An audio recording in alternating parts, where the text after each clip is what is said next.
Assalamualaikum warahmatullahi wabarakatuh. Bismillah, alhamdulillah, wassalatu wassalamu ala rasulillah. Para jamaah al-asran, yuk kita ngaji lagi ya bareng bersama saya insyaallah. Kali ini saya Al-Hawil Kabir membawa kitab Hawil Kabir Abul Hasan Al-Mawardi pada juz ke-1 pada Syahifah ke-15. Nah, di sini dikatakan gini nih. Kita itu kalau misalkan mandi besar gitu ya, boleh gak sih kalau kita itu mandi besar itu menggunakan air hangat? Air hangat yang direbus gitu ya, air hangat yang direbus.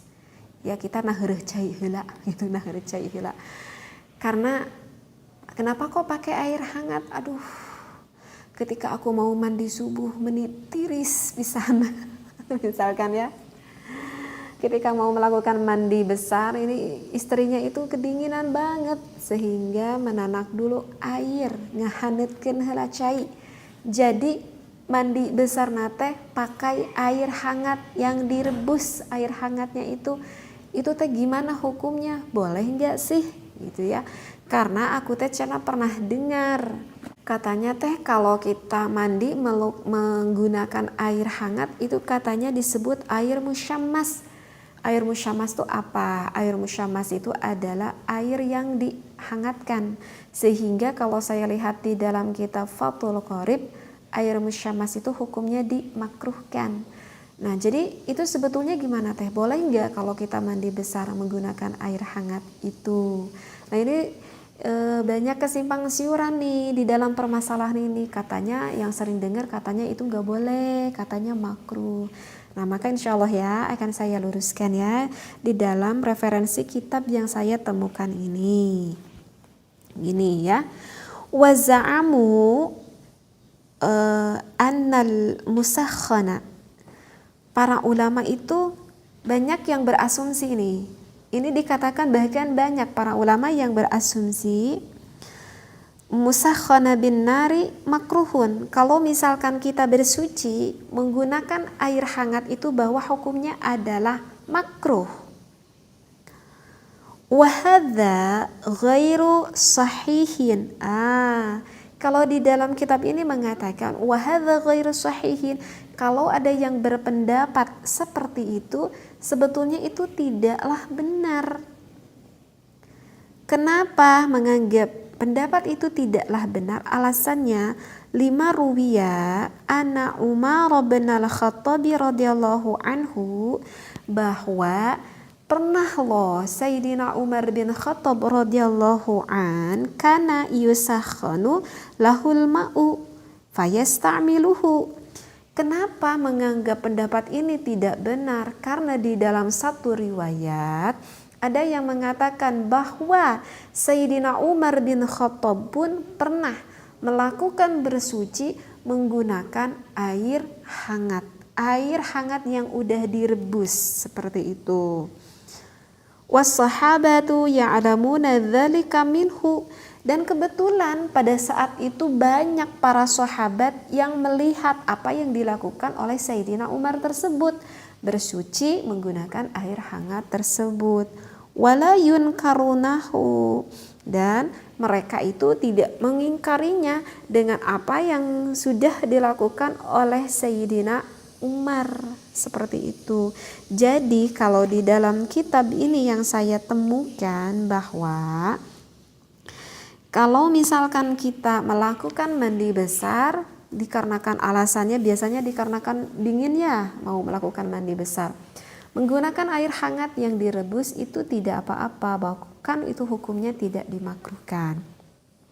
Loh teh, kalau begitu apa sih yang dimaksudkan, yang dijelaskan? Misalkan salah satu contoh di dalam kitab Fathul Qorib yang menerangkan tentang air musyammas tersebut. Nah kebetulan saya juga ini bawa nih ya, kitab Fathul Qoribnya. Akan sedikit saya bacakan referensinya ya. Nah bisa dilihat ya pada kitab Takrib. Pada kitab Fathul Qorib ini masih awal ya di dalam penjelasannya karena di dalam Fathul Qorib yang pertama dijelaskan itu adalah bab suci tentang air. Di sini dikatakan begini, ini menerangkan di dalam Fathul Qorib menerangkan tentang bagian air. Nah sekarang untuk bagian yang kedua, asani tahirun fi nafsihi mutahhirun li ghairihi, makruhun isti'maluhu. Yang kedua itu menerangkan air yang suci zatnya.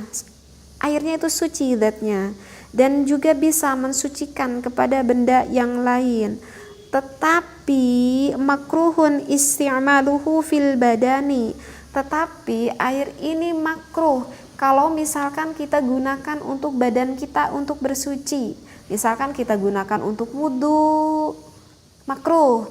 Kita gunakan untuk mandi, makruh. Kita untuk gunakan mandi besar, itu hukumnya makruh. Tetapi bisa suci dan juga mensucikan, hanya saja makruh kalau kita mensucikan ke badan kita. La fis saubi, tapi kalau untuk mensucikan misalkan pakaian kita itu enggak makruh. Jadi makruh tuh hanya untuk badan kita aja. Tetapi kalau untuk mensucikan pakaian, mensucikan wadah-wadah yang kotor, yang najis, itu enggak apa-apa, enggak makruh. Maka yang dimaksudkan air apa ini? Wahuwa al-ma'ul musyammas. Yang dimaksudkan itu adalah air musyammas. Nah, mungkin kebanyakan orang yang berpikir adalah air ini, air musyammas ini. Sedangkan kita harus tahu apa sih yang dinamakan dengan air musyammas itu? Air musakhkhanu bi ta'thirish syamsi fihi. Air musyammas itu adalah air yang dijemur dengan pengaruh terik sinar matahari. Jadi air musyammas itu adalah air yang sengaja misalkan kita masukkan ke dalam wadah, kemudian wadah itu kita dikeluarkan, kita panaskan, diterik panas sinar matahari. Jadi air hangatnya itu bukan dikarenakan direbus, tetapi dikarenakan panasnya oleh proses matahari. Beda kan? Kalau biasanya kita mandi kan itu bukan air menghangatkan dari proses matahari kan. Biasanya kalau kita pengen mandi menggunakan air hangat itu biasanya ya kita ngerebus dulu air ya, menanak dulu air panas kita campur dengan air dingin. Kan itu mah bukan dari proses panasnya matahari. Maka jika air yang direbus itu tidak termasuk air musyammas. Karena yang definisi air musyammas itu seperti itu. Nah, tetapi ini juga nih harus selesai nih pembahasannya. Wa inna ma yukrahu syar'an biqutrin harrin fi ina'in muntabi'in illa ina'in naqdaini li sofai jauharihima. Tetapi bisa dikatakan makruh air musyammas ini kalau menurut tinjauan hukum syara ini hanya berlaku pada daerah yang mempunyai suhunya itu yang sangat panas banget. Karena kan gak semua wilayah itu suhunya panas kan. Misalkan seperti di daerah seperti di daerah Lembang, segimana panasnya itu gak akan terlalu panas banget. Seperti di daerah Cikajang itu kan daerah pegunungan. Jadi meskipun sekitar jam 11, jam 12 itu enggak terlalu panas. Itu bisa dikatakan anget kali ya. gitu. Karena itu memang daerahnya daerah dingin seperti itu. Jadi kita harus ditinjau dulu setiap daerahnya. Kalau misalkan daerah itu yang misalkan yang panas banget menghasilkan suhu yang sangat panas sekali, itu baru bisa dikatakan air musyammas. Tetapi kalau misalkan diterik matahari tetapi daerahnya yang enggak panas, itu tidak bisa dikatakan air musyammas meskipun udah sengaja dipanaskan seperti itu. Dan kemudian kenapa bisa dihukumi makruh tersebut jikalau airnya itu disimpan di wadahnya itu, tempatnya itu misalkan yang dibuatnya dari logam, misalkan yang dibuatnya dari besi gitu ya. Nah itu baru memakruhkan. Kenapa? Karena kan logam itu menghasilkan karat, besi itu menghasilkan karat. Dan karat-karat itu yang bisa mengakibatkan efek sampingnya enggak baik untuk tubuh kita. Nah itu alasannya kenapa dikatakan air musyammas, air yang makruh jika dipakai untuk badan. Kecuali kalau misalkan wadahnya itu disimpan di dalam wadah emas misalkan, ataupun wadah perak ya, di dalam kitab Fathul Qorib ini itu tidak akan menjadikan musyammas ataupun makruh. Karena itu emas dan perak itu kan tidak menghasilkan karat seperti itu.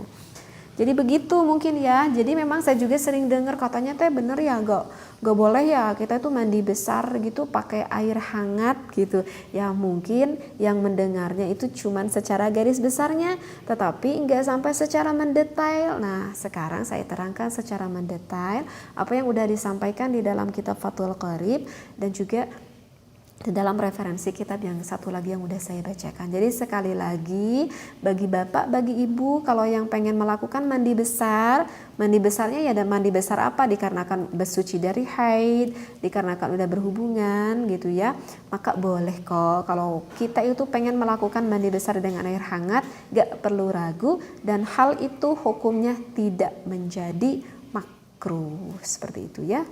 Wallahu a'lam, wabillahi taufiq wal hidayah. Wassalamualaikum warahmatullahi wabarakatuh.